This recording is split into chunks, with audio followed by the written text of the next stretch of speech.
to another episode of the Pixel Related Podcast. It is episode 61. We got, let's see, what's today? April 11th, about 3:45 Pacific Standard Time is when we are doing this thing. After about 4 or 5 failed previous dates of doing this, which have fallen through either on my side. It's because we're professionals. Professionals, yeah. It's because we're The first step of negotiations is to make the other person wait. And we've been doing that back and forth over the last couple of days. But we're here. We're here with another podcast to talk about. We got some games to talk about. Some fancy new games have come out. We got the Far Cries. We got some. Is it rude to say we have a post-mortem on Sea of Thieves? Is that calling it too soon? Maybe. I think like that day, like I had it on our Game of the Year list as like best early access game. So I mean, I think. I think that's fine. I think we can call it that. Rude but fair. As we've got some stuff to talk about. As always, I'm your host Kyle. Joining with me, we have Adam. Hey there, it's me, Paige, and I'm here to tell you about my new movie. It's called Wrestling with My Family. I've watched a lot of wrestling this weekend, and it was hell. It was actually hell, and there was like every hour maybe-ish, there was an ad with Paige, and she was talking about a new movie. That's my Paige impression. The wonderful female wrestler, Paige. Oh, I'm Paige. Oh, I'm Paige. Okay. It's been a very, very, very long weekend. The WrestleMania was this last weekend. Yeah. 7 hours. I heard Ronda Rousey was surprisingly good. I heard an 11-year-old boy is now a tag team champion. Not anymore. Not anymore. He had scheduling conflicts. He had 4th grade that he had to attend, so he is no longer. But he has an undefeated WrestleMania streak, which neither The Undertaker or Asuka have. At this point. So he had to vacate the title, and now he did. Braun Strowman. What's his name? Braun Strowman. Yep. He's both of them together. No, he does not hold any of them. He 3 or 4 weeks before WrestleMania, kind of showed up, and they were doing a battle royale to get the #1 contendership spot for the tag team championship at WrestleMania, and he just showed up and beat the crap out of everybody. Right. And so he became the #1 contender, and for the past 4 weeks or so, they were like, who's his partner gonna be? Who's his partner gonna be? And he showed up at WrestleMania and said, my partner's gonna be one of you. And he walked out and he grabbed a 10-year-old child, and that child became the tag team champion, but he had to vacate it because he needed to have a partner to be the tag team champion. So that was a highlight of that. John Cena. That's pretty great. I mean, I know that you can't sustain that over the course of any period of time. Unfortunately, you can't. I had thoughts about how they could have gotten around that, but you can't go throwing a 10-year-old child around in the ring. The Undertaker beat John Cena in about 2 minutes. Which was, pretty fantastic. Ronda Rousey was probably the best part of that show. Besides maybe the Braun Strowman thing and a couple of other parts, Ronda Rousey actually probably had the best match on that show, which is legitimately surprising because it was fine. It was just fine. I think that the thing it got was. Everybody's surprised because the transition to from UFC to WWE does not usually work too well. Right.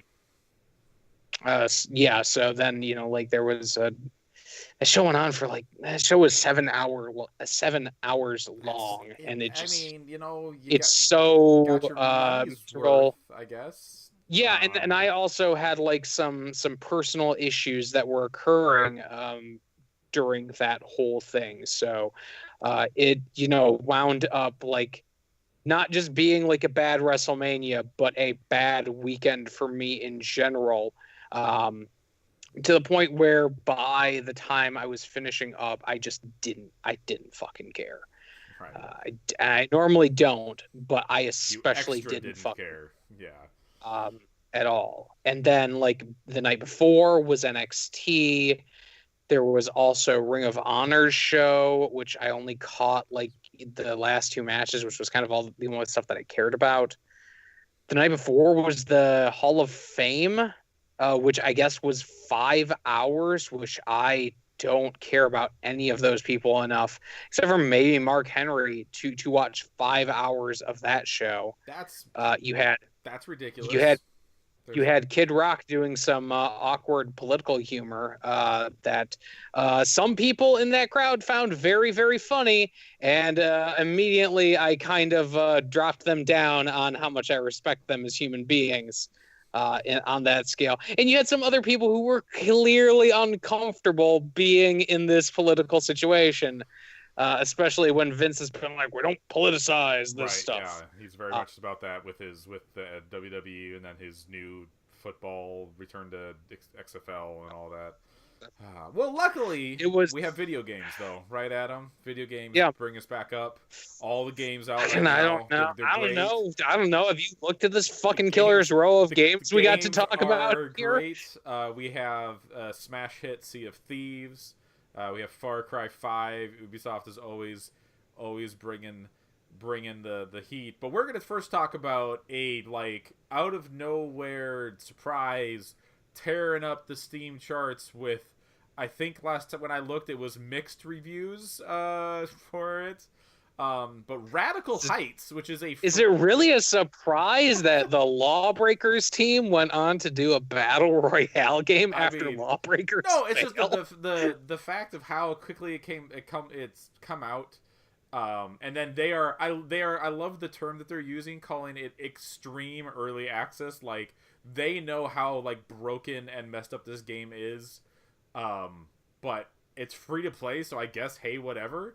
But yeah, so Radical Heights, it's from Boss Key Studios or Bosky. Entertainment or Yeah. whatever their third part of their name is, which of course is Cliffy B's studio, who, as Adam said, made the Lawbreakers. Which Lawbreakers went through a whole thing where like they were kind of hinting at like they were working on other things and stuff like that. They put out a statement about Lawbreakers not that long ago, like a couple weeks ago, and then apparently this is what they were working about when they were basically talking about how they're not really supporting Lawbreakers anymore.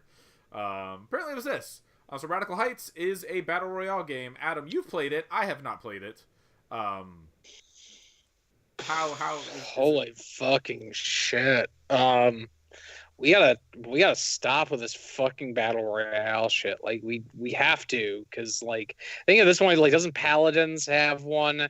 And Paladins is like yeah, Paladins, which is already the clone of Overwatch, now is also a clone of Fortnite because it's more colorful than PUBG, this is a fucking rabbit hole of bullshit. Radical Heights is not very good. So I played like a match and it was like the most irritating, like just bombastic, trying to be in your face as much as possible bullshit that I played like maybe since Drawn to Life. And Drawn to Life was really bad with that stuff. This one's, I think, like not as bad, but there's this entire aesthetic that they have that it's like an 80s kind of Running Man-esque thing. Where they have an announcer. What's the hook? Like, what sets this apart? Besides being free to play, what got cash. Like you get cash, so like you can go and buy healing or you can buy weapons. But I think like they've added that stuff into Fortnite also. So far, the big thing that I can see, because it's super in early access. You don't get to choose where you drop. The game just kind of, when you start, there's a 90-second timer, which 60 seconds is already way too much in PUBG. Yes. After playing a 90 couple rounds seconds of Fortnite, 60 seconds feels like forever playing PUBG. Yeah. So like you're in this area, it's like got a bunch of ramps and it's got like you can do bike tricks and you can go on trampolines and you can move around in there. And then you kind of just get thrown into the game. There's not really any point where you're flying over. You literally just are dropped in. I'm assuming that you get dropped in at a random point on the map. Sure. When I played, and I can't tell if this is due to their design or the fact that it's in such early access, the whole map, I would say like maybe 80 to 90% of the map was cut off. Like there was a wall that you couldn't go past. And that was kind of it. I don't know like how their mechanics of like movement work. Because PUBG, it's obviously you got the circle. Fortnite, it's the storm. It's that sort of thing. But it seemed like maybe they were trying to keep people in this specific area since it's in such early access. Is it 100 players or is it less? Yeah, it's 100. It's 100 players. Like one of the big problems that I was having with it is that like these sorts of games are kind of designed so that you kind of are looking around at all times. You're looking at what's going on and you're trying to like, okay, is there something going on over there? But every time that like somebody would get killed, the number kind of gets this like background flash flare of like Saved by the Bell-esque font. And it's like, groovy, 97 players alive. Gnarly, 87 players still alive. And it's just like really distracting from the core of the game. Mm-hmm.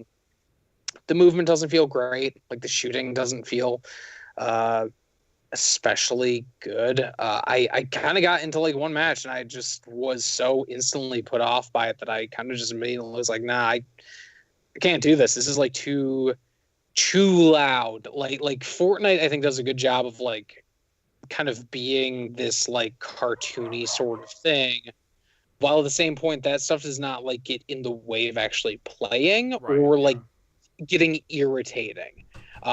Where here it's just like that's the entire thing. Is it's trying to be we're radical.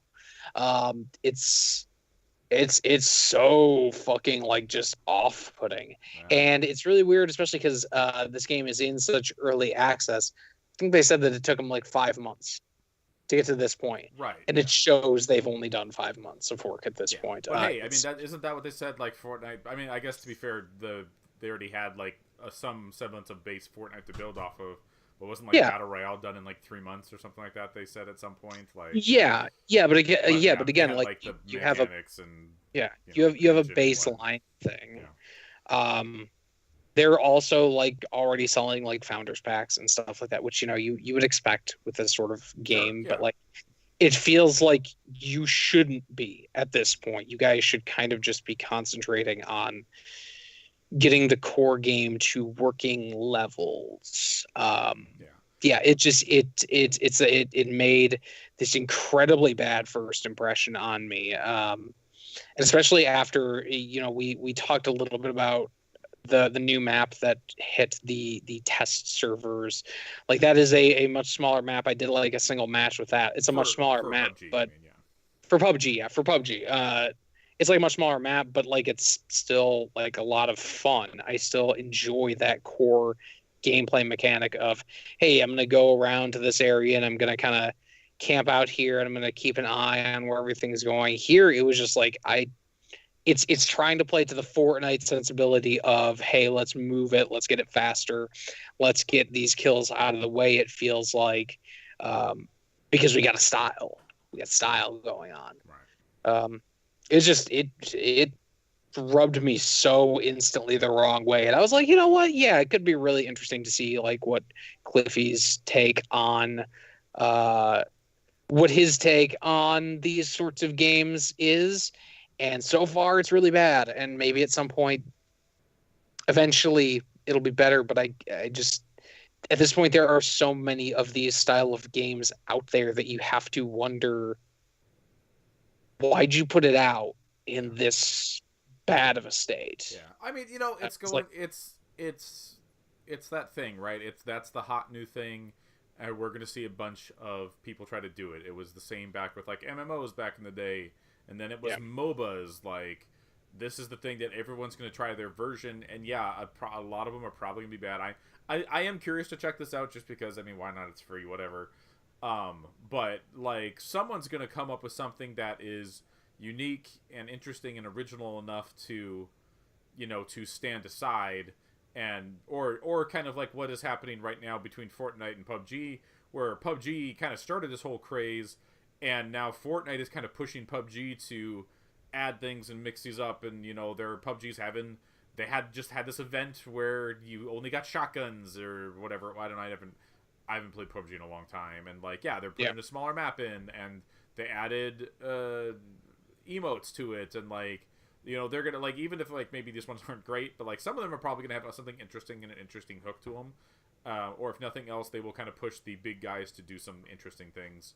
I'm just really looking for the next one of those that really kind of hits everything. Like Fortnite's not really doing it for me, and because I'm just really not into the building aspect of that game. Like, that's just a preference thing for me.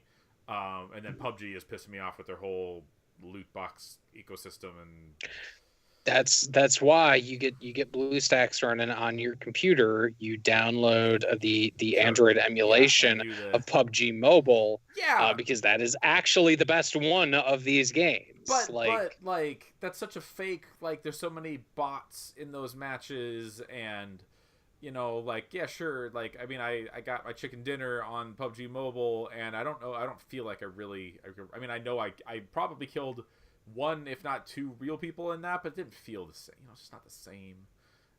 Just cheating the system. But yeah, man, that mobile version is just full of all kinds of like great free to play stuff. That, like, why isn't it in the full game? I don't know. It's disappointing. I'm going back to play. The actual answer is, Kyle, that you go out and you download Warframe. Look, I'm just saying that's the actual. If you're looking for a good free to play No, experience, I actually think that what the answer is going to be is, I think I'm going to start getting back into Overwatch. Actually, now they just had the event come out for Overwatch yesterday. They brought back the Uprising event, except they're calling it something different this year, and I don't remember what it's called. And that one was cool and really easy loot boxes, and Overwatch is still really fun. But there's other games to play first before we get to that. Like, for example, Adam, we could maybe be pirates and play Sea of Thieves together. I had a good time Um, doing that. uh, Fuck it, let's go. you know what? Okay, Sea of Thieves is not. I don't know how to say it. It's Not a game that you make your own fun really with. do. I've played it a bunch of times, solo with randoms. But we played it together along with your fiance now. Is that what I understand, right? Yep. You're Yep. engaged, Yep. but not married yet. Yep. Um, and we had a blast. Like, we That was had great. a ton of fun sailing on a ship. A couple times interacting with other pirates, really for no purpose other than the fact of trying to kill other Well, okay, players. let's clarify there. Let's clarify there. It wasn't that a couple times we interacted with some pirates. It's that we interacted with the same pirates Right, who had a yes. blood vendetta against Yeah, us. like maybe rammed their ship, killed them a bunch of times. They then took over They our killed ship us. and killed us a bunch, and then sank our ship, which was all pointless because none of us had any treasure to give up. Well, no, we at one point we had treasure. We lost one. the We second, lost one. yeah, Time, the second time, I think we ran into him. I think we lost some treasure. But like, even besides that, like, just going out and doing the quests, like, we ran into a shipwreck and we dove into the shipwreck and we got a really like a big treasure chest, and we got a message in a bottle that had this long, like, take us to an island and had to follow all these clues to uncover the treasure, and like, that whole thing was super cool. It'd like use your compass and like count your steps through Yeah. the sand. That was great. That was really Yeah. cool. Um so like that whole experience where we played for a couple of hours, and and there's just dumb like pirate shenanigans, like getting drunk and throwing up on each other, or Adam was trying to steer and I walked up and held my map in front of his face so that he couldn't see where he was. Just fun stuff. You gotta. You definitely helped me. You were being a GPS. I was trying to be helpful and show you. I showed you the compass. I showed you the. Yeah, I was trying to be helpful. Yeah. Just dumb antics getting into, but then like that. So we had like a really fun time doing that, and we got like I don't know 1,000 gold, which I guess you can save up gold and buy fancy stuff. And like we ranked up with some of the quests because there's 3 different quest givers that are treasure quests, merchant quests, which the merchant quests just suck, just very very much suck. They're so random and requiring you to, hey, go to this island. Let's see if there's this one chicken on this island. Oh, we're out of cages. Yep. I guess you can't do that one. Yes, because we accidentally put the wrong animal in this cage. And now I guess we're just screwed on this quest. All right, let's just abandon it, I guess. Yeah. But then, like a couple days after that, where we had our really fun time and it's fun, and then I'm like, I'm going to go back in and I'm just going to mess around with this some more. And I just went in by myself, picked the smaller ship. Just like the actual sailing in the game, I think is super fun. Like, how you have to actually like put sails up, put sails down, angle the sails, drop the anchor, like just that. That's a very like semi-realistic, like and interesting way to do it. They've designed it also so that they have like the 2 ships. You have your galleon, which is the big ship, and you have the sloop, which is the small one. And both of those, depending on the amount of people you've got, like can be pretty easily controlled. Mm-hmm. Like with the galleon, it was a case of like, okay, you're going to handle the sails. I'm going to handle the steering. My fiance, she was going to be, checking out the map and keeping an eye out for us of where we need to go. That worked really well. The sloop is kind of like, it's very specifically designed for 1 or 2 people at most. So like the map is actually right behind where you steer. If you just kind of look over the side, you can actually get a really good view of where you have to go on the map. It's really well designed, just to keep you enjoying the act of actually sailing. Yeah. But yeah, so then I go in and I'm just, hey, I'm just going to go in and I'm just going to bust out some quests by myself. Cause I was like 1 treasure hunter quest away from hitting level 10 with them. And I'm like, oh, that's going to unlock some cooler quests. Let me try that out. Right. And so I do 1 quest, it's pretty straightforward. And then I get to the second quest that's level 10. And I just don't understand the thought process behind this game. I get that you're meant to be playing it with other people. You can hold 1 item in your hands and you have to grab it, then you have to bring it back to your boat. The quest that I ended up doing had me going to 2 different islands with a total of 5 treasure chests to pick up. And then I ran into another one just on my journeys, as you do. And so, like, I came back to port, and I had to spend a good, 10 minutes just walking back and forth, delivering treasure chests. As well as every time I actually, dug up and found one, okay, cool, now I gotta go walk back and bring it back to my ship, put it under my, it's like, what is the point? And, and every chest is getting me, 150 gold, 250 gold. And, the stuff that you buy in this game, the cool, cosmetic stuff that, what if it's a first-person game so you don't see it anyways, is, 10,000, 15,000, 20,000, for a really cool sword or a nice pirate jacket or a pirate hat. It's man, I just did a whole lot of work and spent a lot of time, and it's just it just feels so grindy and none of those boring. None of those items do anything actually for you, because they obviously want to have everything be this level playing field, because you're going out into multiplayer world. They don't want you to be overrun by somebody who their rank 900 or whatever you want to say, with their gear. You would be screwed in that case, especially if you're just 1 person. I also imagine that being a massive pain in the ass too, because a lot of this game is just sort of what we were doing, which was just kind of, hey, there's a ship, let's ram it. We did that for a solid bit of time, where it's just okay, we're just going to kind of chase the ship around. But if you were going for that many treasure chests and you got sunk, nothing. Absolutely nothing. You just lost all that you time. don't get anything. Yeah. And there's no save system because it's this persistent online thing. So like there's something I think like really kind of good and almost like meditative about it, sort of like American Truck Simulator or Euro Truck Yeah, Simulator, where I it's can just like, totally see okay, that. Yeah. I'm kind of just going around. I'm just going on the ship. I'm going delivering stuff. I get some chickens and we're good. Um, but I think beyond that, I don't think there's much for people to like really want to dig their teeth into because a lot of the quests have the same design. They have like they do have some raids where it's like, hey, all these ships are going to converge at this one island, and you have to reach the center of the island, but then you also have to fight all the other teams that are coming there, so you can be the last team alive. Um, like that stuff's cool, but once you've done it. You know, like there's this problem with it where it's like once you've done the one thing, that's kind of it. Yeah. Like there's And, not a ton there. and you know what really annoyed me? So, like, right out of the gate, you spawn in a tavern, and there's, like, a guy standing by a door, and he's, like, the shady pirate, whatever his name is. And you talk to him, and he's, like, he's got some, like riddly way he says it, but it's, like, get to level 5 with all the people. And it's like, okay, cool. So that's what I did. I was like, I'm going to get down, and I'm going to get to level 5 with with all of them. And then I come back, and I'm like, cool, like, what is my... He's like, great, you got to level 5, cool. Now get to level 10. It's like, that, that, that's it? Like, I don't even get, like, an eye patch or something? Just, like, where... it's a game So that's really interesting, and I know, like, from what I've read then, is like, when you get to, like, max level with all of them, which is 50, which sounds unbearably yeah, boring and grindy. Um, because like there's someone out there who like used his like Twitch followers or whatever to like help boost him to be a pirate legend.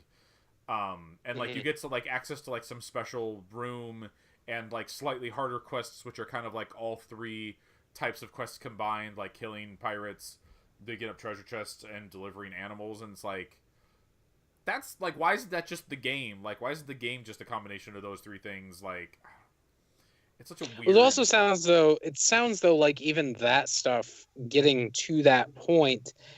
I don't think they anticipated people getting there that quick because I remember reading some stuff that said that, hey, this just kind of seems like this is an unfinished area. Mm, And also, there is a Reddit group out there that is like that went out and compiled a list of everything that was shown in trailers that is not within the game. And it's like this, I want to say it's like this 100, 200 like line item thing of different like gear and different stuff just in general that's not there at this point. So really? it feels like this is the sort of game where it's going to go that No Man's Sky direction of like, hey, maybe in a year there will be something really cool to check out Yeah, here. and you know, there's a really Um, good foundation of stuff in this game. Like we're saying, like yeah, there is fun to be had. Like there's tons of different pieces of equipment, and how you use it is really interesting. Like you said, the compass, like when you hold it out and you're on an island, you hold a button and it vibrates your controller as it counts your steps. Like so, it's like when you're trying to track down this treasure that says walk 7 paces to the southeast. Like that's super cool. Like there's really cool mechanics and sailing, and I mean the combat is not very interesting.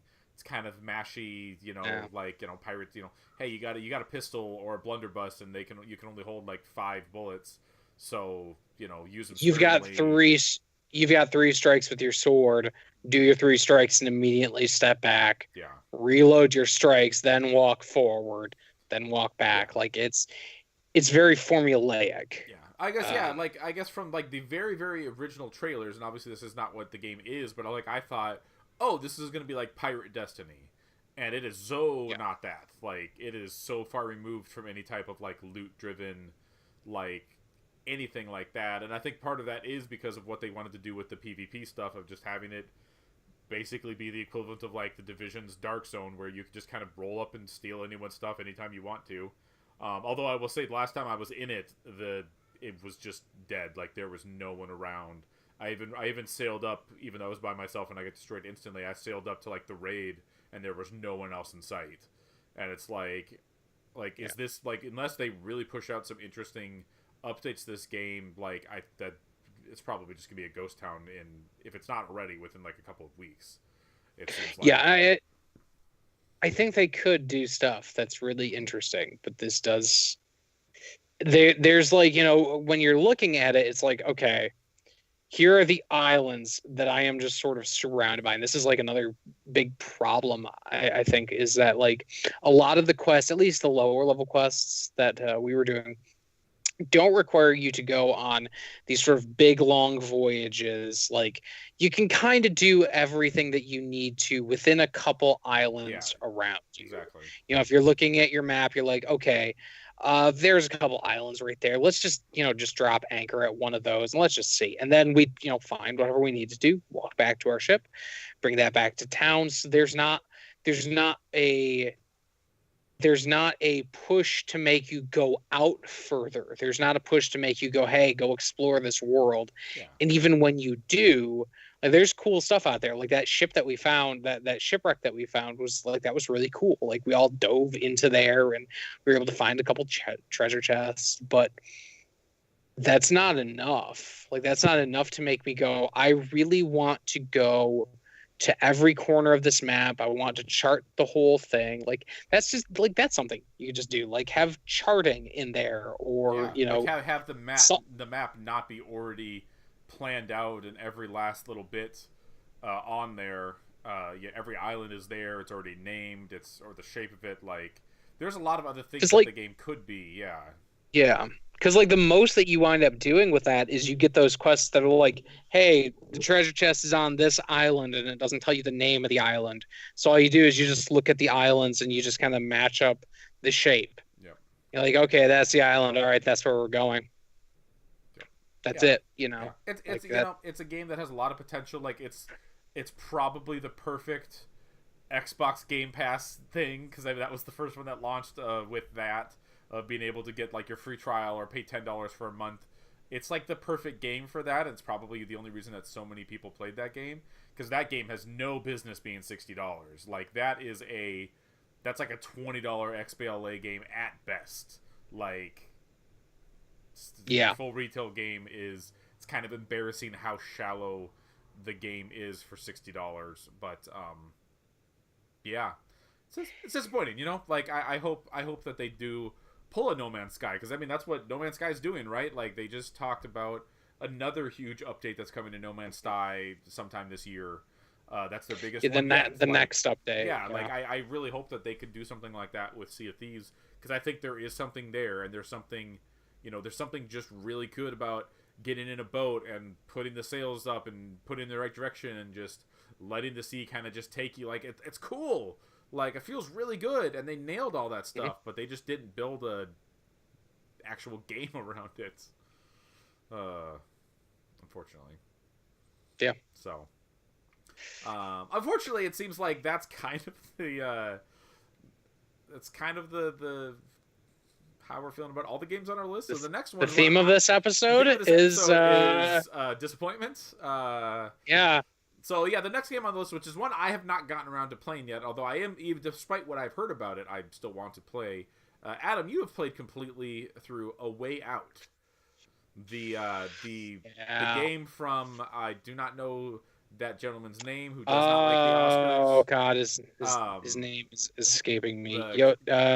Joseph Fares. Yeah, Fares. He created Brothers. Which is a game I love. Brothers, which is a pretty good game. Yeah. A pretty legitimately. But I mean, so Brothers is a weird thing, because its part is like the emotion, like the story that's being told, but there's like a sense of like wonder and just interesting things that you see, but then also like it does really cool things gameplay wise with making your mind kind of hurt with controlling two characters with one controller just by yourself. This one kind of, from what it sounds like, it's a completely opposite direction, where it is two characters with two people, and that is the only way to play. You can only play this game with two people, whether it's local co-op or online. It's all split screen. Yeah, also. And it's also split screen the entire time. Yeah, but so Adam, sounds like you weren't super thrilled with it. I really wasn't.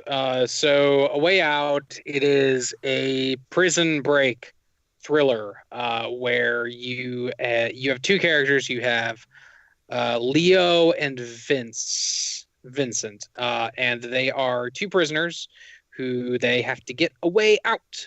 They both have a reason for wanting to get out. They have this kind of uh, shared history. They have a similar arch nemesis that, in the case of, I think it's Vincent. Vincent's brother was killed by this guy Harvey, who they just there's like it's Harvey. They don't ever like expand upon him. He's Harvey. And then Leo kind of got into the middle of a bad ring of crime with him and got busted for it. So they kind of each have these reasons for wanting to get out to sort of get their revenge against this guy. Sure.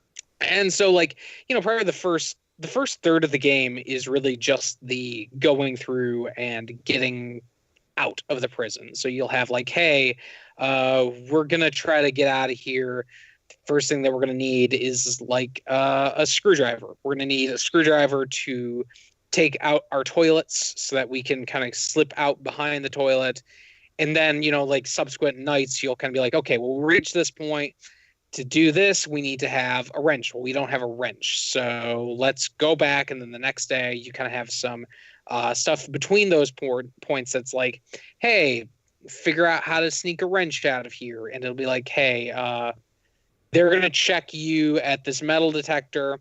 So, one of you goes out and then you can slip the wrench over to the other player and like through like a vent, essentially.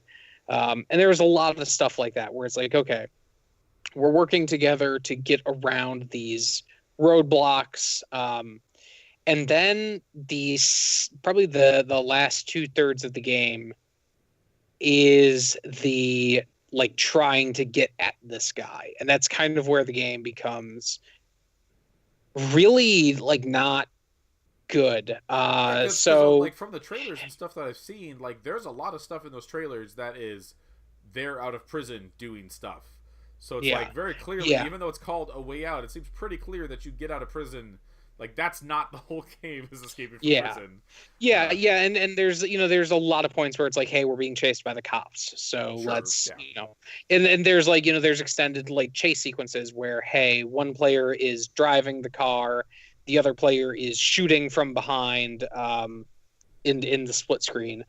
And like that's kind of where the game really breaks apart, because I think that whole like, hey, let's get out of here jail bust thing works as a gimmick, as a mechanic, as a sort of storytelling thing. But once they get out into the big world and they try to get these characters developed a bit more, there's some extended sequences with Leo where you go and like meet his family, and they get like a good amount of screen time. Vince has his wife who they're like estranged from each other, and you only get like one scene with her, so you kind of don't get like a ton of connection to that character. And it's weird because the problem with the game really kind of breaks down. I would honestly say it's the ending is a thing that it treats itself like it's the most unpredictable thing. Like there's no way you could have seen this coming, even though within like 10 minutes of the game I said the exact thing that was going to happen at the end of this game. Sure. It's super predictable. And that's not like predictable is not necessarily bad. Sometimes predictable is the right thing to do. And in the case of this game, there's a really good sequence at the end of the game that really plays with the idea of the two players and how they interact with each other. But everything up to that is really just repetitive. You're both going over and hey, you distract this one person while I go do this other thing. And then I'll distract this one person while you go do this other thing. That's kind of the thing you do for almost the entire game. Is it like there's not much autonomy, right? Like it's very like scripted and directed. Like no, there are multiple ways that you can do things. Oh wow! Okay. So you could be like, okay, We just got out of prison. We hit this bridge, but the bridge is under heavy patrol. We can either try to get this guard and knock him out to take a police car, or we can go underneath the bridge and try to escape that way. But they always lead to the same conclusion. Okay, so I mean, So kind of they're like these kind like of telltale like choices maybe branch, but they come back at the same point when you get to the yeah. other side. Like, Yeah, but they're not. From what I can tell, they're only sort of referenced tangentially. Like in that case, there's a reference to heights. That Leo is not a fan of heights. I don't like heights. And they eventually will come back to that if you happen to choose another option where you have to be above a set of heights. sure, they'll be So like, oh, it's you made me do that thing. Like, okay, I don't like the heights. And yeah, it's just there's no autonomy until the end. The ending, there are two endings. I'll say like neither of them feel very good. Neither of them actually feel right, which is weird to say. Um, when we were playing it, I was just straight up like, okay, I want to see if there's another way for this to end because it feels like there should be a third option here, and there's not. Again, I can't get into that stuff without talking about the ending, but there's a lot of problems with the game. Like the writing is really bad. The acting kind of ranges from like at its best it's acceptable to at its worst it's really bad. Like you have these very clearly European voice actors doing these supposed American accents that just don't work at all for these characters. This is what I never understood. Like the same. This was the same problem with Heavy Rain back in the day. Mhm. Where they had clearly like very clearly like French whatever trying to pull off these like, oh, this guy's got a Boston accent. Norman Jaden's got the Boston accent, and it was just terrible and awful. But it's like, why couldn't it just not be set in like why does it have to be set in America, right? Like, just put it in Europe, and everything would be fine. Like, well, the reason is they wanted to have 1970s Americana. Okay, is the thing. That's the seven. That's the setting. Yeah, of they're it, kind of going like, for that with this. Yeah, I just remember thinking about that of Heavy Rain. It's just like, but like, just don't just put this, switch out, just America, switch the voice actor, and all this. You don't have to have a Boston accent. It's fine. Just or he could it could still be in Boston, and he could just be, oh yeah, that's that French detective, you know. So dumb. It's Inspector Clouseau. He showed up. We got him there. I hear people keep talking about a basketball scene where the acting is really bad. The basketball scene is like, honestly, I had heard that stuff too, and it's not great, but I don't think it's the most offensive part of the game. I think there's way worse stuff that occurs where you have like these heart-to-heart moments between Vincent and Leo, and like, you should write your wife a letter. That's what you should do. Write her a letter. Work for me. I don't write so good, but it worked for me. And they're like trying to have this really good heart-to-heart moment, and the entire time that you're playing it, you're going, we know how this story ends. We know how this thing goes down. It's pretty bad. I think this really does have the potential. I think we were talking about it a little bit. I think it like really has the potential to be the most disappointing game of the year, because like they showed it off, and I was super digging the idea of like, hey, this thing is always split screen. This thing is you're always seeing sort of both sides of the playing field, and these the idea of like a jailbreak game, that's really cool to me. It just it doesn't. And you come off of Brothers, which is I think a really, I mean, it's a small game, but I think it's a really interesting, really like emotional game. That's disappointing here. Like I was telling you before the podcast, I got it coming from GameFly. I'm going to check it out. I guess I could have hit you up because it does have that cool thing where you could just have one person have a copy of the game, and then the other person can like download the demo and play with them or something like that. Yeah, I think it's just the demo thing. Yeah, but no, but I don't know. I returned it to GameFly. Well, I'm sure you did, but you can play the whole game as long as one person has a copy. Did you not see the video? Yeah. That guy put out a video, and he was like, if you have 2 copies of the game. No, fuck this. You don't need the second copy. Just 1 copy is all you need to play with your friend. And I was like, okay. Yeah, that's cool. That's cool. Like Like that's a that's a cool, really cool for a game that like yeah. requires you to have another person to play with.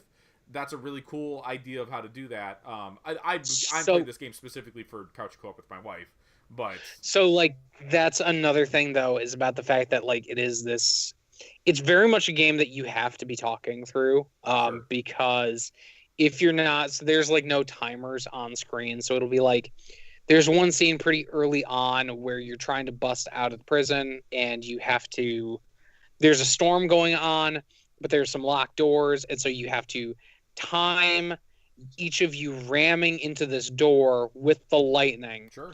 So like it's a cool thing where it's like, yeah, like you have to go like, okay, you have to like be like, okay, hey, we're just gonna like let's just go each time that we hear that lightning, and I'll just say now and let's go.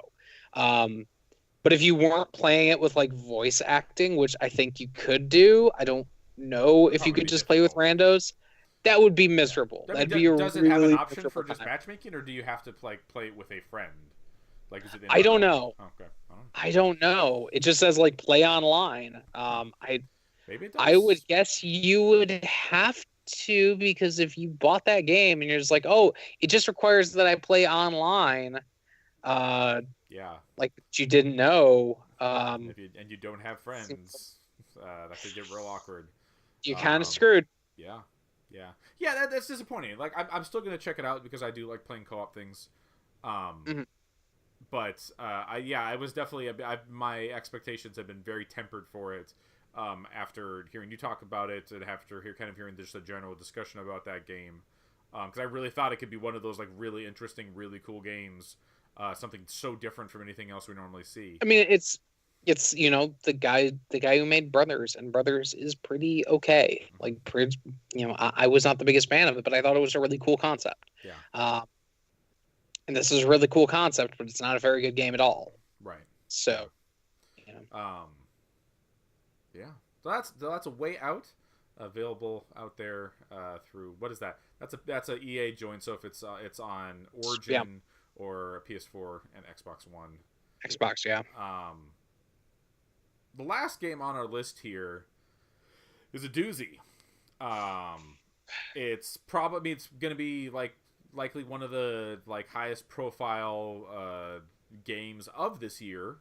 It's Ubisoft's Far Cry 5, which started out with a really serious. It's about cultists taking over Montana, and there's in America. Set in America rather than some random foreign island country, or what Far Cry 5 or 4 was set in the Himalayas or something like that. Yeah. This one's it's in America, and it's about what happens with militias arming themselves and stuff like that. And it was very, very serious. And then they had E3 trailer from last year that was just look at all this crazy fun. He's in a helicopter. Look at all these explosions. And it's what in? And so Far Cry 5, as it turns out, is much more the thing that we saw at E3 than what the original thing was. And that's that original concept, obviously still here. That is the concept. It is cultists have taken over the Hope County in Montana, and you play the deputy or the rookie or Rook. God, it's really bad. It's really bad with its story. The story is so. They just what it comes down to is they just do not deliver on that concept. No. In any type of interesting way. So it's a Far Cry game, right? It is exactly what you expect a Far Cry game to be. I think it makes some important changes to the formula from say Far Cry 4 or Far Cry Primal. But the most disappointing thing is this was an opportunity to kind of do something different with the protagonists and the setting, and they really just don't. And actually the saddest part, so the game is split up into 3 sections. So you have Father Joseph, he's the big baddie, he's your pagan min. and there's 3 lieutenants that he has, which are his family members, and there's 3 of them. One of whom is named, I think it's very important, has the worst character name of all fucking time, which is Faith Seed. Go fuck yourself. Just go fuck yourself. Like that. No, you did not earn that at all. No. Go to your room, Far Cry. Think about what you did. The worst thing I think that this game does is it opens up the game and it's like, hey, it's Far Cry, just go wherever you want to, do whatever you want to do, but the game kind of says like, hey, we suggest you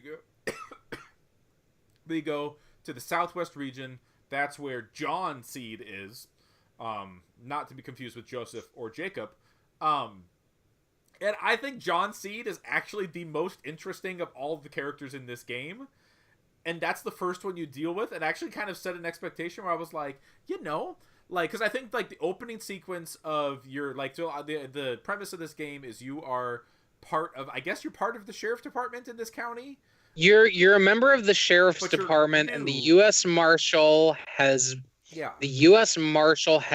a warrant out for vagaries of what this cult has done. Like, I think it's like kidnapping. It's kidnapping and stuff against people's will, like things like that.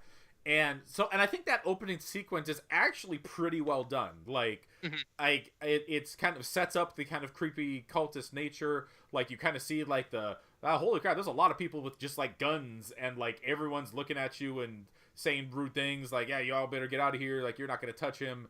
And like it all ends up with like you grab Joseph Seed and you get him in the helicopter, and the cultists like sacrifice themselves and by jumping into the helicopter blades to bring, like, I'm just like, holy crap, like this game is really going off.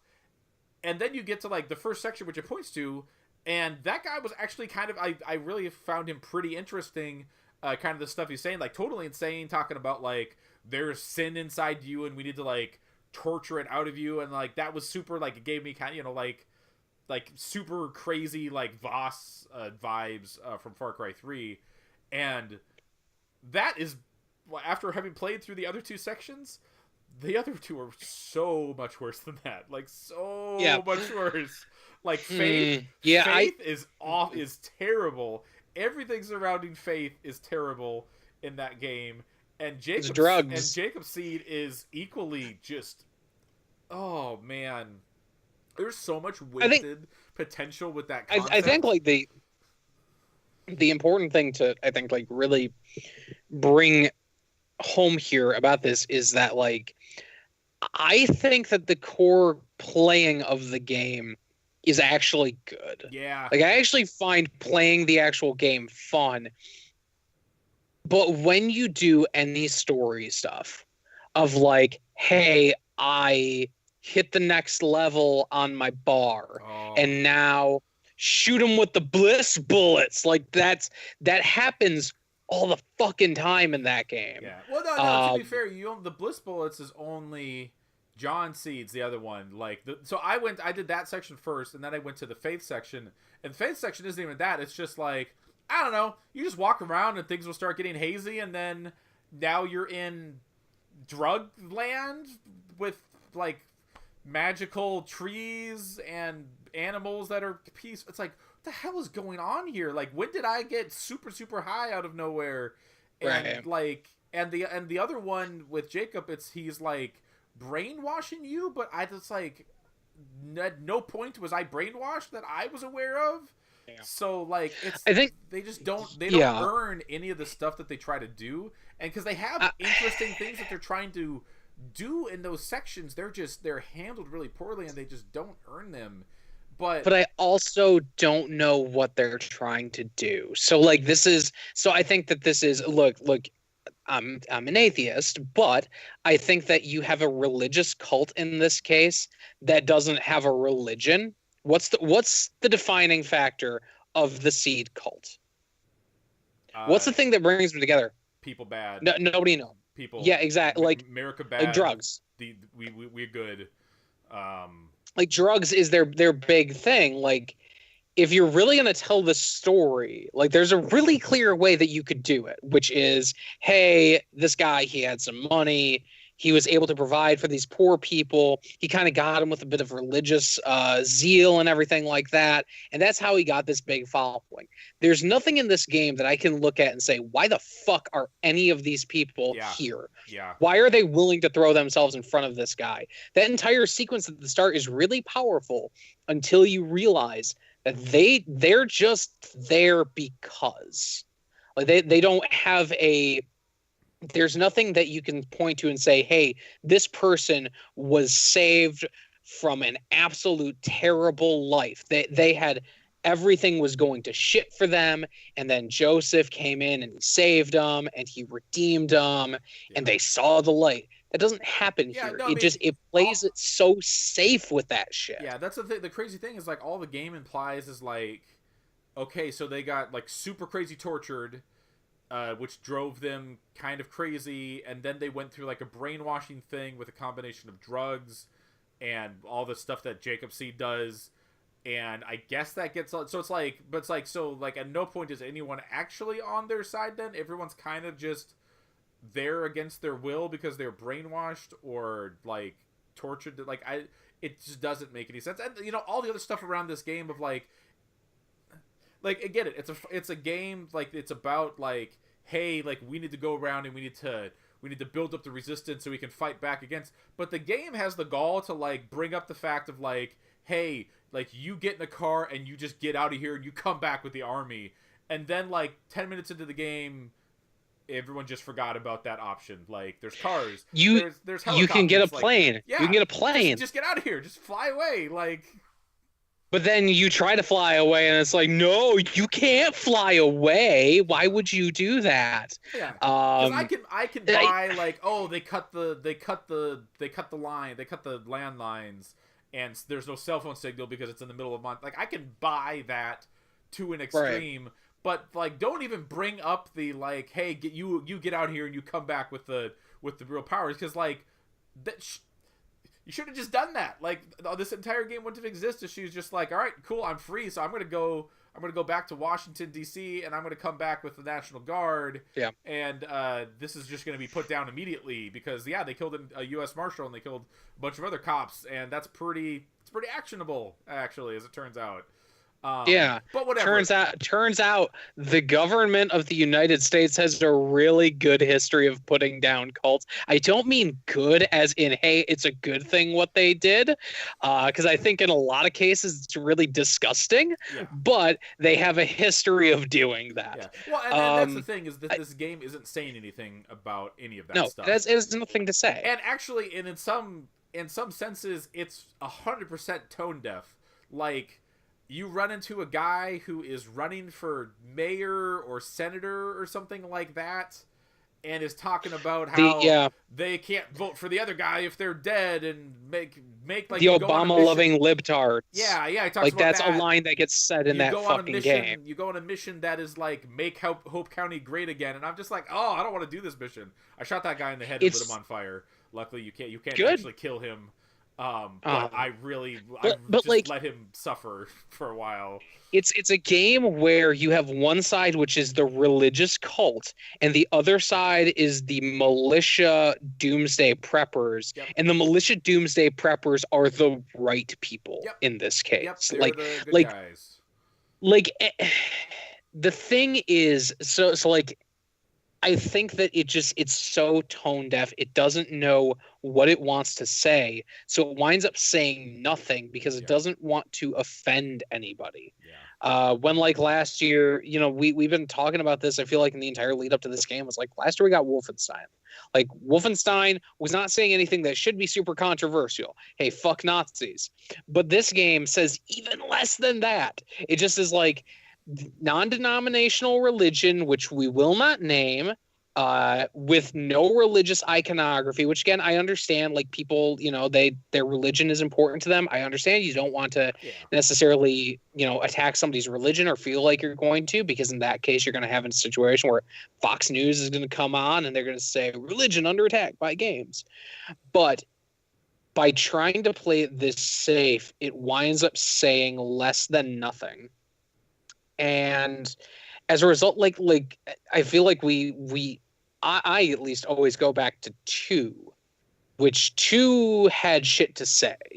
Like it didn't have much to say, but it has something worth saying, right? Hey, there are gun runners on both sides of this war. They all suck, and you're a part of that system. Yeah. That's that right there. I think the thing. So I haven't played a ton of two. I only played like a couple hours of two because I couldn't get into it. But the thing that really bugs me about this game is how they've gone so backwards in that aspect of you, like the player character. Like your character that you were playing with was a big part of Far Cry 3, of Far Cry 4, of even of freaking Far Cry Primal. Like the character that you were Yeah. was an important aspect. You had a voice, you had things that you were doing. This game, like, you don't have a name. Everyone just calls you Rook or Rookie or Deputy, and yeah, it's like you can choose, your character's gender, and you can choose what they look like and all that stuff, which is completely pointless because it's a first person game. Um, Yeah. but like the fact that you don't have any type of like character in the game, it's just supposed to, I guess it's just supposed to be you're just doing the thing, but it just really means that like there's so little like you're just not feeling anything about what's going on.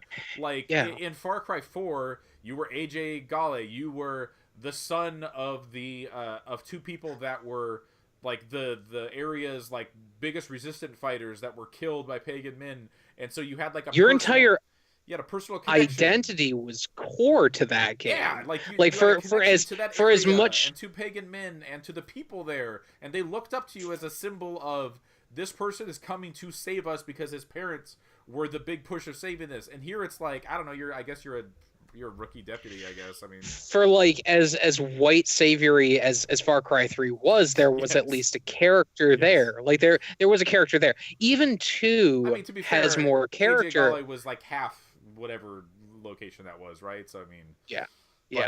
But like even 2 kind of does the same thing where it's like, hey, just pick your character. But they like at least have like a page of dialogue that's written that's like, hey, this is your character's history. This is the things that they've done. And your identity was almost like secondary because the entire game was about chasing the Jackal and his relations to the United States and all that stuff. There's nothing here with your character. It's entirely fucking blank slate, and they couldn't even be bothered to give you a name. Like do the freaking Mass Effect thing and just give them just have everyone call you by your last name, if nothing else, or something that's like if you're gonna like just whatever. Like, how can you not even be bothered to give the main character a name, but yet have everyone constantly talking to you? Okay. All that being said, though. This game is really I think fun. The game is really fun. It's really fun. It's a really fun game. Like, yeah. That's the crazy part. It's so, and I think like for me it helps that like I played a good amount of Primal. I didn't play much of 4. Okay. I played all the way through 3, but that was like the last one that I played all the way through was 3. So I think like having that like huge space of time between them, I think that really helped me be able to be like, okay, yeah, I can dig this. Like I can get into this. Like there's some fun shit that you do. Like, hey, this billboard's up there, and you just like you're looking at it and you're going, I bet you I can destroy that billboard.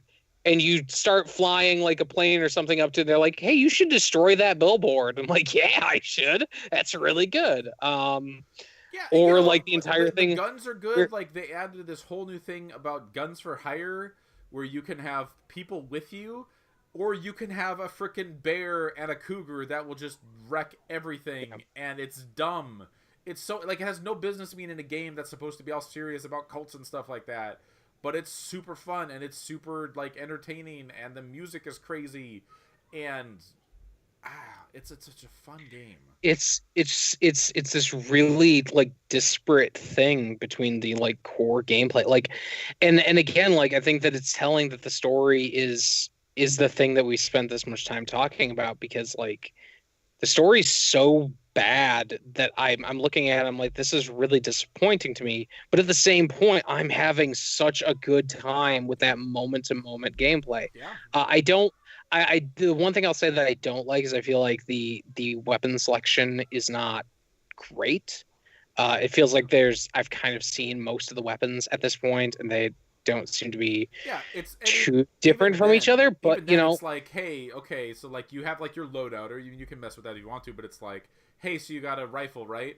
All right, well now you unlocked a slightly better version of that rifle. yeah, Okay, cool. Like, like I have my loadout and I still had other weapons to unlock and I don't care at all. right. Yeah, like the way that they have the progression now, like you're not getting experience or anything like that. There are just a whole bunch of challenges in the game to complete, and challenges give you The points. Yeah, the Um, Wolfenstein thing yeah, well, of it's not even as straightforward as Wolfenstein, because in Wolfenstein, I guess I don't remember how did the upgrades in Wolfenstein 2 go? Wolfenstein 2s were the same, where it's like, hey, here's this challenge, then you get, but it wasn't giving you just a general point. It was giving you a point in that Right, category, yeah, I was I gonna say, believe. because I mean, yeah, I think It was about where giving you this an one is just upgrade. like, hey, I don't know, you killed like 20 people with a pistol.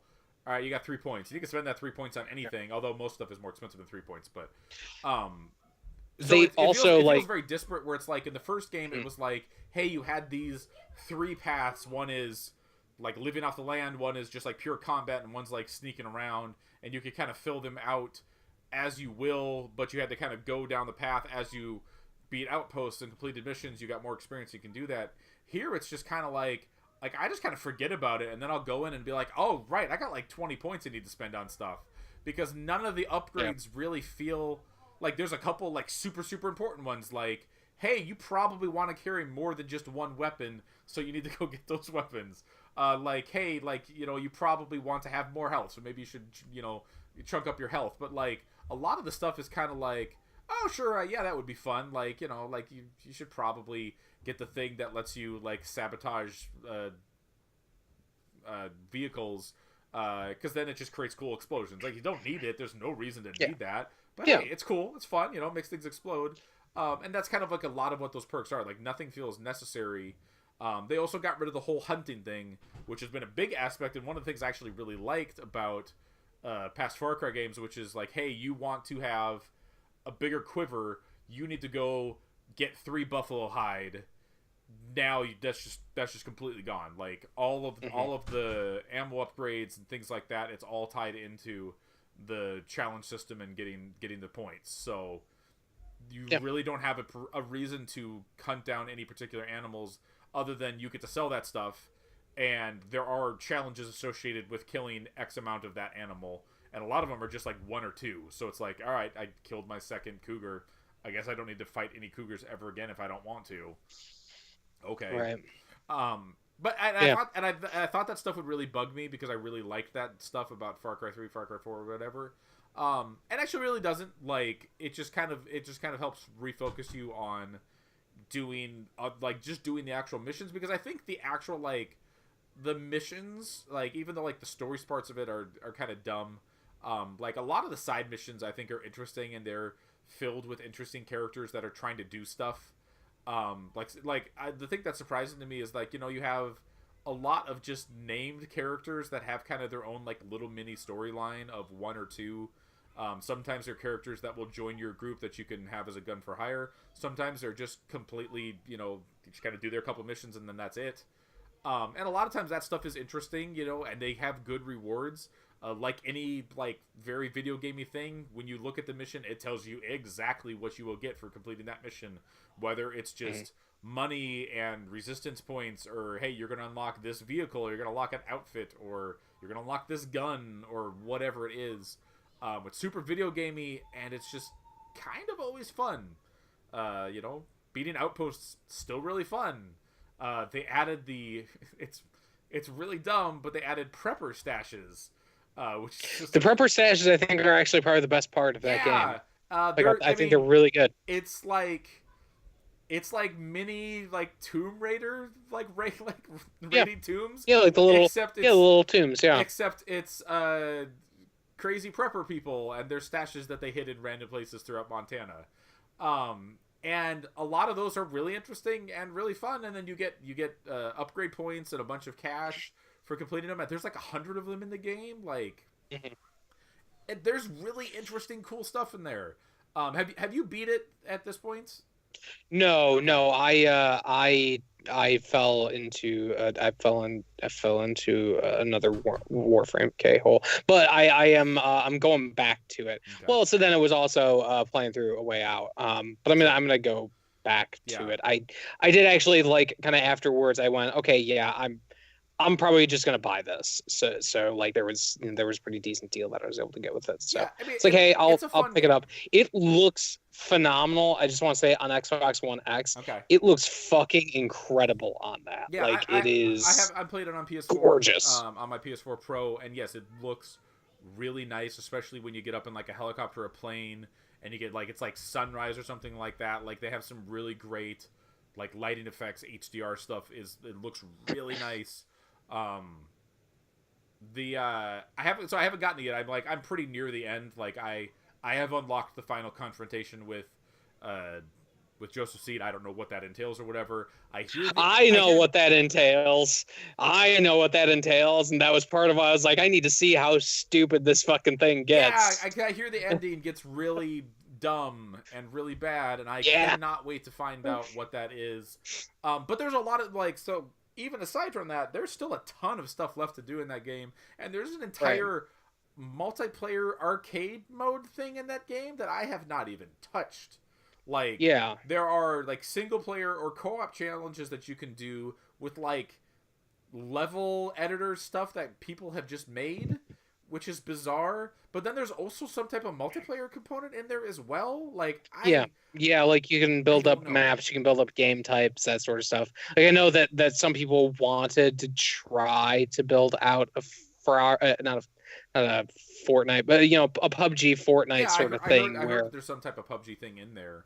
but they Um, said like, yeah, you couldn't do the full size version of that, which kind of sucks. But maybe at some point they updated it. They've also like their DLC stuff is going to be really weird and potentially kind of interesting right, because it's because like, it's all hey, crazy stuff. It's all like Blood yeah, Dragon esque.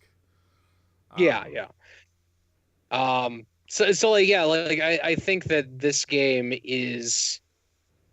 I think it's really a shame that the story is as bad as it is, because I think if it was just willing to even take a risk, I think that this game would be like the sort of thing where it's like, hey, you don't sleep on this game, like don't fucking do it because there's doing some shit here.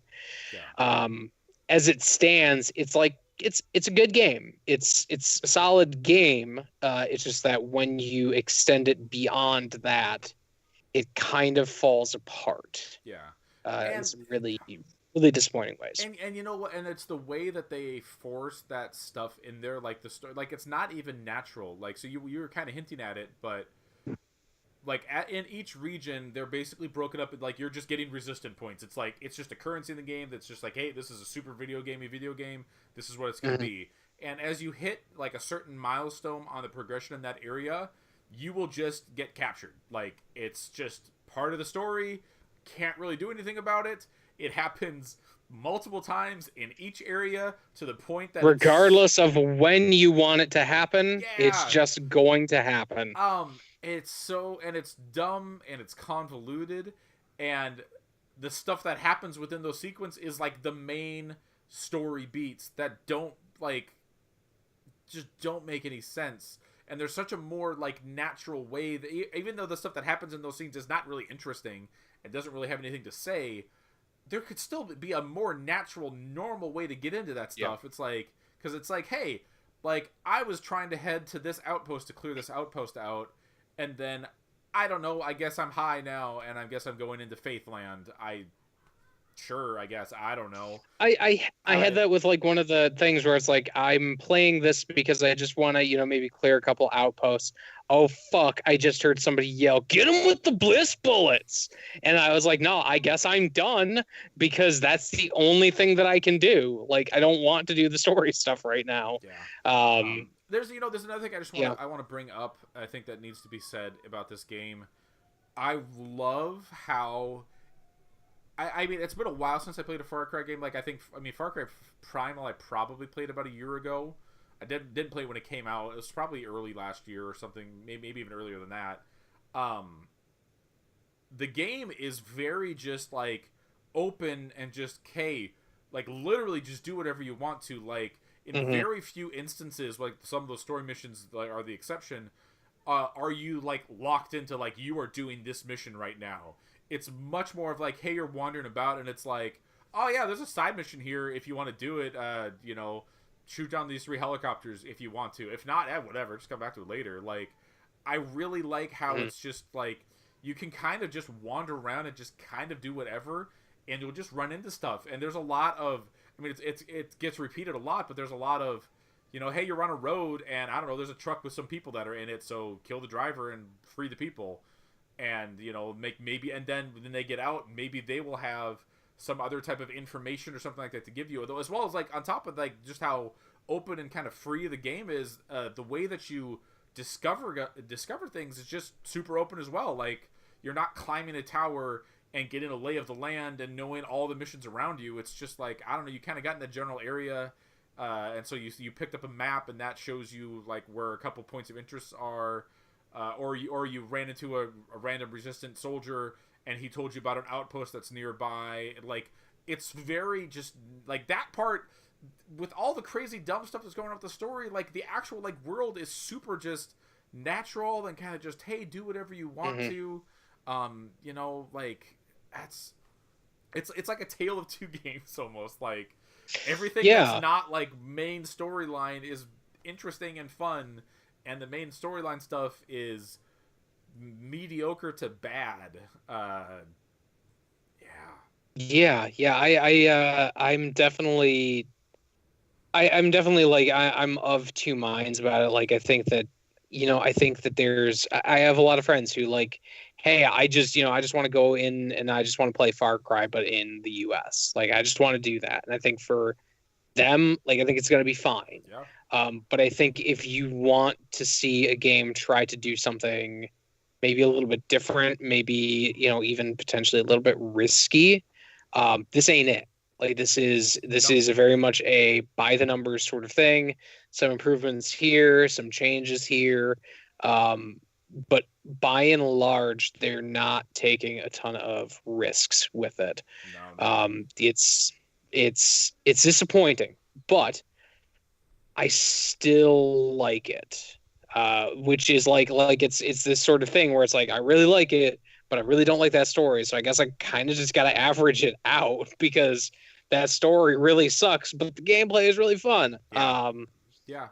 You know, it's.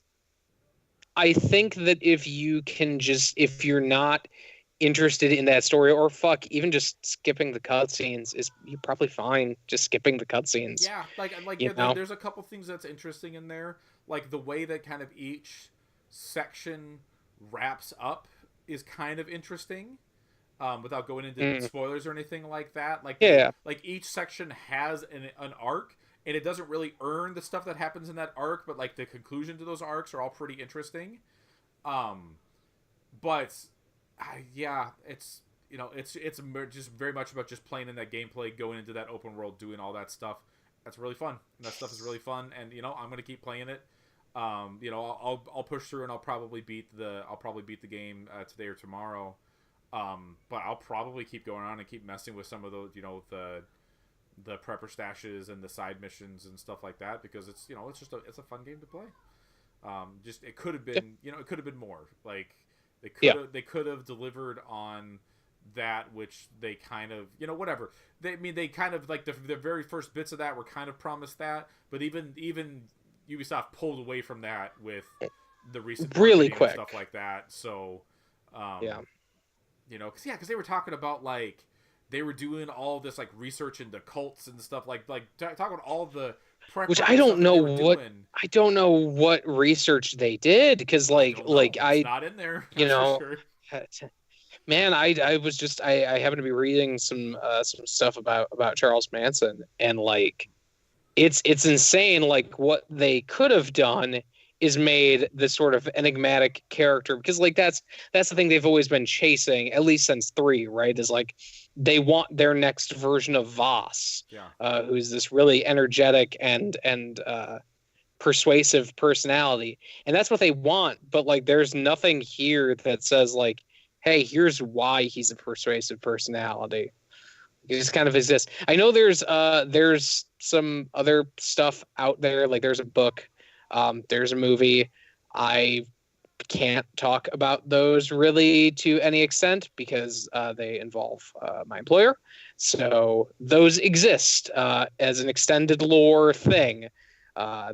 Things like Inside Eden's Gate. Is that the name of it? Eden's Yeah, Gate? Is that the Eden's name of the Gate is cult? is they're called. I think it's the movie, and then there's also a tie-in book as well.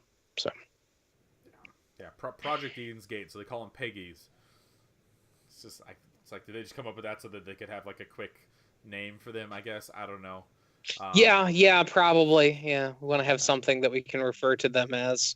Yeah, but yeah. So Far Cry 5, I think it's a worthwhile game to play. It's just don't expect anything story wise. Like, yeah, you want to check your phone while cutscenes are playing or whatever. It's probably fine. You want to play co-op with your friend because the game's fully. You can play the whole game in co-op, but the co-op partner doesn't get any story progression. Just like challenges and stuff like that, like money. Yeah. Which is kind of backwards. What is it with games this year that have like co-op stuff that don't allow you to have story progression? Because like we went through this whole thing with fucking Monster Hunter 2. Like you can't progress in your story. Well, you could. You just had to be at exactly the same point, and also you had to have watched the cutscene. It's backwards. It's backwards. Yeah. It's backwards. All right. We're getting pretty close to the end. I want to bring up just a couple things that I have been watching because there have been 2 fairly relevant movies that have come out recently that are video game related. The first of those is the Tomb Raider movie, which is okay. Hang out with me here, okay?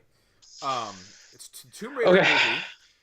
It's clearly influenced by the recent Tomb Raider rebooted games, which was clearly influenced by the Uncharted games. Uncharted, yeah. Which was influenced by the original Tomb Raider games, which had their own set of movies with Angelina Jolie. Which were originally, of course, inspired by Indiana Jones.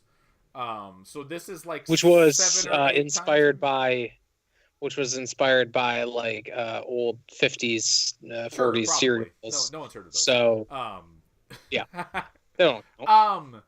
And you know what? Like, in the world of video games movies, like, this is not a good movie, but it might be one of the better ones out there because it's not terrible. Yeah. So is it just taking the plot of Tomb Raider 2012, or is it something different? So it's very clearly something. It's something different, but it's heavily inspired. Like she's a champion archer or something like that. Like, the bow was pretty prevalent in that 2012 reboot. Right. It's so it's doing something different. It's all about daddy issues because that's what Lara Croft is always about. But it's kind of her going to an island which has some super crazy secret magical curse thing around it, as you do with Tomb Raider. And like it's really just like it's doing a lot of like stuff that's like it's not like pulled directly from the video game, but it's like, oh yeah, that feels like a lot of the things that happened. Like there's a sequence with a waterfall and her like stuck in the river and then falling and being impaled, and I'm like, oh yeah, that like exact same thing happened in that Tomb Raider reboot game where she was fell and impaled. And like it's a tomb, and I will say it's just it's not a super interesting movie. Like there's nothing really that stood out from it apart from the actual tomb section of the movie. I almost said game, because like the how they wrap up like the mystery and the crazy magical curse of the tomb is actually really interesting and really cool, and I wish they had done more stuff like that. because the rest of the movie is just kind of so generic and just kind of like, yep, I can see why you did that. Yep, that seems about right. That's all about right. It just doesn't do anything super interesting, but just by proxy of it not being like actively offensively terrible, it's probably one of the better video game adaptations out there, because all of them so much are, which is sad. I mean, like, what the best one? The best one's Mortal Kombat, still, right? Like, that's yeah. I mean, when that's I talk our about high video standard. game movies, I go Mortal Kombat and then probably like the first Resident Evil movie. Yeah, yeah. I remember Silent Hill being all right. Silent Hill was not terrible. No. You know, and then there's like and then you get to like the level of like movies that are so bad but are still entertaining, like the original Street Fighter movie with Jean-Claude Van Damme. It's a terrible Mario. The movie. fungus is trying to tell us something. Mario. Yeah, Mario. The Mario Brothers, like, I don't like that's a bad movie. I can't even appreciate that on like it's so bad it's good levels. Oh like man. Oh man. Dennis Hopper fucking is so pissed off the entire time. It's great. But yeah, but you know, I kind of equate this with that Prince of Persia movie from a couple years ago, or maybe like 10 years ago, however long ago, where it's like that movie was fine, but it wasn't anything special or interesting, and that's kind of how this one feels, you know. I just did a Google search for best video game movies, and it defaulted to worst video game movies. I'm sorry. Did you mean worst? You must have meant worst, because there's no. You had to have meant Alone in the Dark, or Mortal Kombat Annihilation, or Blood Rain, or Postal. But yeah, so I mean. Fuck, Rampage is out this week. That's right. Yeah, Rampage is the end. Oh, you know what? God. I don't know. I don't think that counts as a video game movie, but if it does, that could. I mean, look, it's got The Rock in it. I will see basically anything that he's in, but he was on HQ today. Yeah, I gave up $300,000 or whatever a portion of that. Like, it's random and insane, but okay. I'm kind of surprised that game is still doing its thing, and that it somehow has $300,000 to give away. Rampage sponsored that one. Oh, was it directly linked to Rampage, or was it just doing the big ones have been directly sponsored. So like Nike did their first biggest game, which was like 100,000. Then Ready Player One did one that was like 200,000, and then this one is Rampage, and it's 300,000. Okay, I didn't know. I didn't realize it was a direct relation to like. I thought it was just like, hey. Dwayne Johnson's out kind of doing his like tour, and so this is one of the things he's doing. Yeah. So speaking of the other movie I wanted to talk about, which I watched last night, was Ready Player One. And that movie is like a visual feast of references. Like, it is insane the amount of references are in. Like, I could probably go see it like another like 2 or 3 times and still not catch all the crazy references in that movie. Funko Pop the movie. You know what it is though? I actually really appreciate is that other than like a couple like very specific instances, it's all very side, low key, like not focused on, not pointed out. Like it's just kind of in the background. It's like, there's like a quick cut. It's like, wait, was that? Yeah, I think that was Tracer, right? Yeah, that was Tracer from Overwatch, right? It's like, oh yeah, that's the Ninja Turtles, or like, oh yeah, no, that's Batman. Yeah, there's a couple like big ones, like Iron Giant is one of the main ones. Like the main character drives a DeLorean. There's a really great extended sequences where they somehow recreated the Overlook Hotel from The Shining, like perfectly. I don't know. I'm assuming you haven't seen Ready Player One. I haven't, but you just saying that, I believe that my fiance heard that, and she understands my feelings on that are not positive. The Shining? Particularly that Stanley Kubrick is fucking rolling in his grave right now. Probably literally, because he probably had that installed because he's a crazy motherfucker. But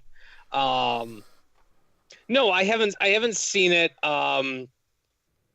I don't have interest in seeing it. Like there's a part of me that's like, I feel like I probably at some point should, Yeah, you know what? but I know the like arc of it enough to be like, okay, just as a movie, even without the whole references stuff, I don't really care. Like that's the thing, is like I know the story, like the 3 act structure of it Yes, is it is like a video game made into movie. There are 3 different levels that he has to beat with their own challenge. And where's the cult in that one? Is the uh, cult there? the cult in that one is a evil mega corporation, actually. Not quite a cult per se. But you know what?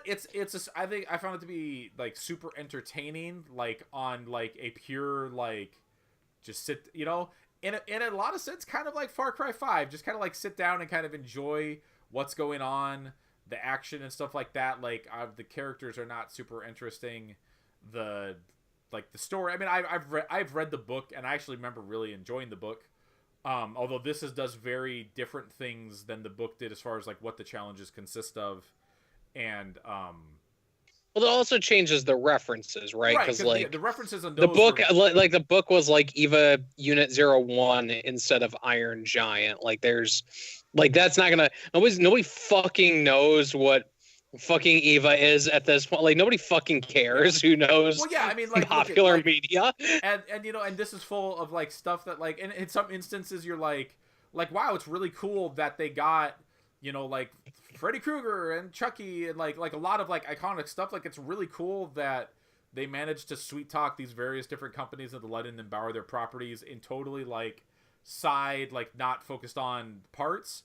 But then there's aspects where like there's like people that are like the Teenage Mutant Ninja Turtles, but they're the Teenage Mutant Ninja Turtles from like the most recent movies, and I'm like, I have a hard time believing that's the ones that they would choose to play as Oh, like avatar. the Mickey Bay ones. Yeah, I'm like, I don't think I buy that. Like they're probably going to old school. Hey, whatever. To each his own. I bet. Also, not enough Gokus and not enough furries in that thing to feel realistic to me. So, well, okay, Goku's no, furries. Actually, you'd be surprised. Is there a yiffing spot? There is definitely a tiger leopard lady with way too large of boobs in that movie that I was a little off put by, but yeah, you know what? It's a fun little game, or fun little movie. Sorry, it'd make a really interesting video game.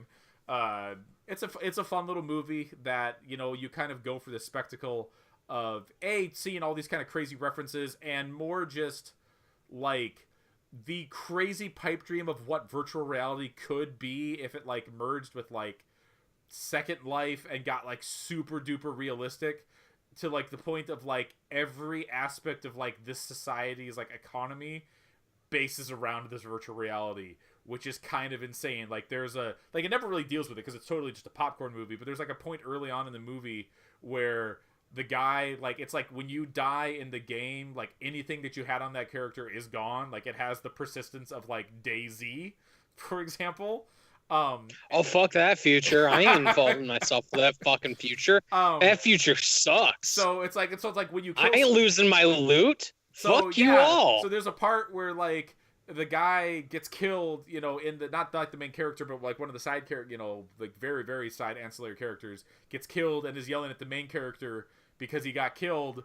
And then it was like, oh, apparently he took like a mortgage out on the house to buy this stuff in game, and now they're gonna lose their house. Like that's super messed up. Like that's super messed up. That's like what that game world is. But that's fascinating, and that's interesting to see like the way they deal with like, hey, you got all this in-game currency because you're the first person to beat this challenge.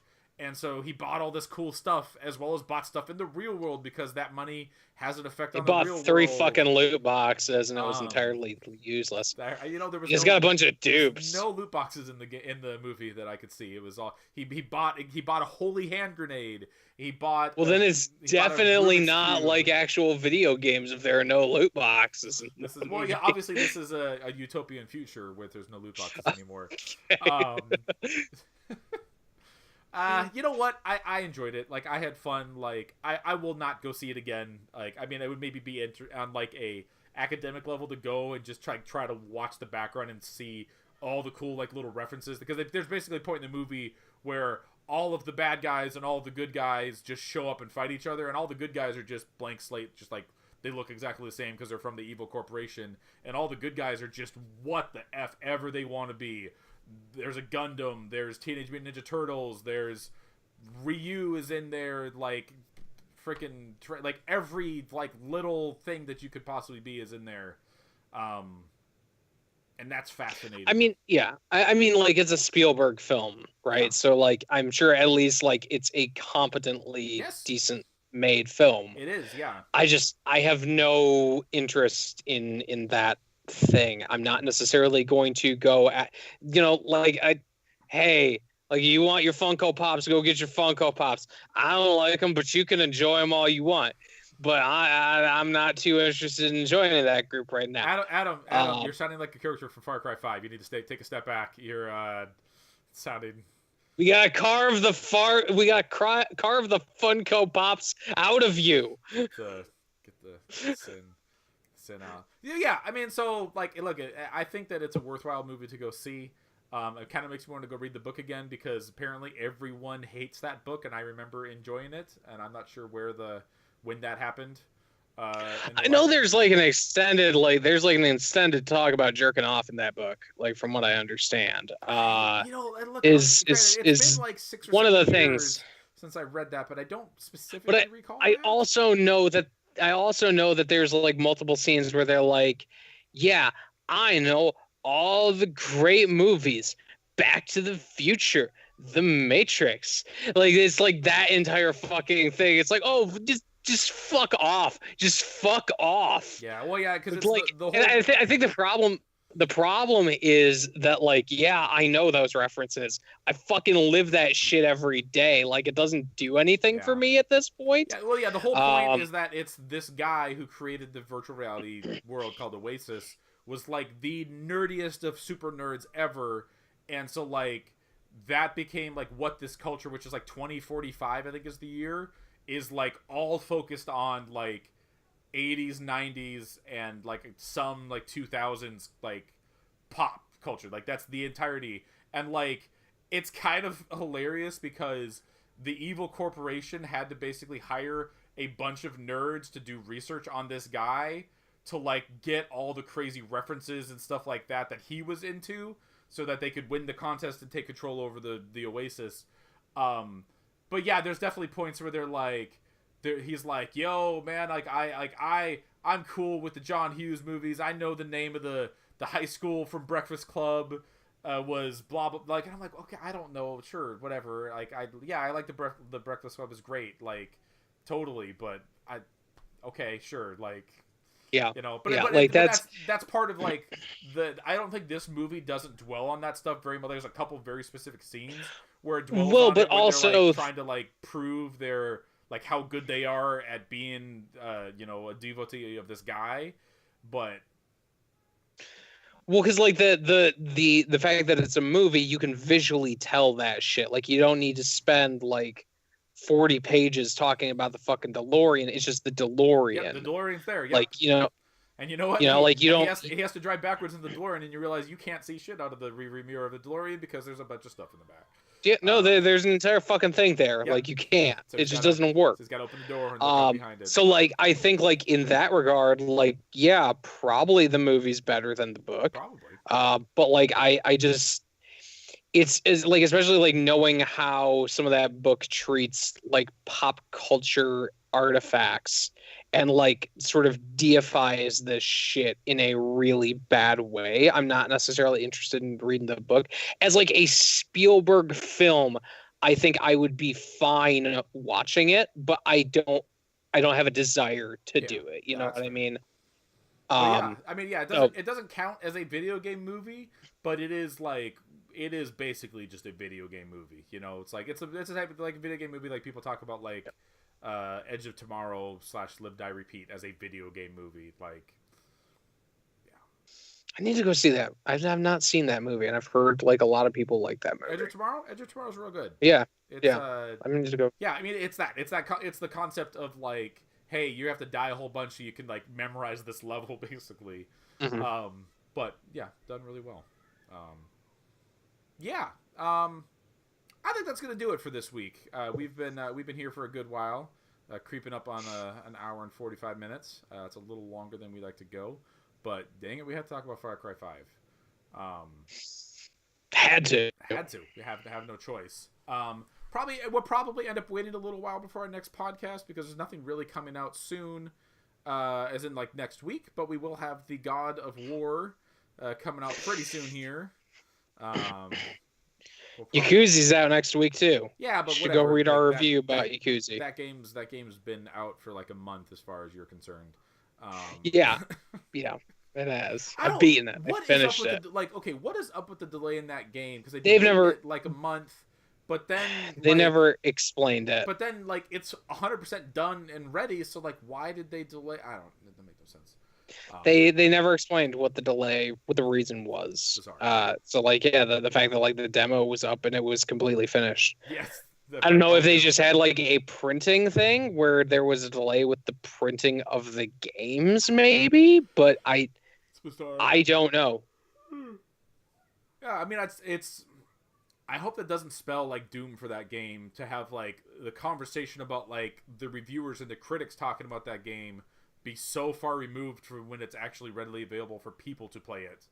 I mean, whatever. It's probably by itself, but well, Zero had like a similar thing where the embargo was like, I want to say like 3 or 4 weeks before the game actually came out. Yeah, so it was a really early embargo on it. Yeah, I guess we'll find out to see what the conversation looks like for it. I hope it doesn't get buried in that type of thing. You know, with like Far Cry 5 and then God of War coming out, like, you know, kind of, and then a lot of that conversation kind of already had taken place by a lot of places, you know, a month ago. Yeah. But yeah, we're gonna go ahead and get out of here. Again, you can find us on our website, pixelrelated.net. If you want to check us out on Twitter, we are at pixel_related, and of course, you can find us on Twitch and on YouTube at pixelrelated. I'm Kyle. That was Adam, and we will see you next time.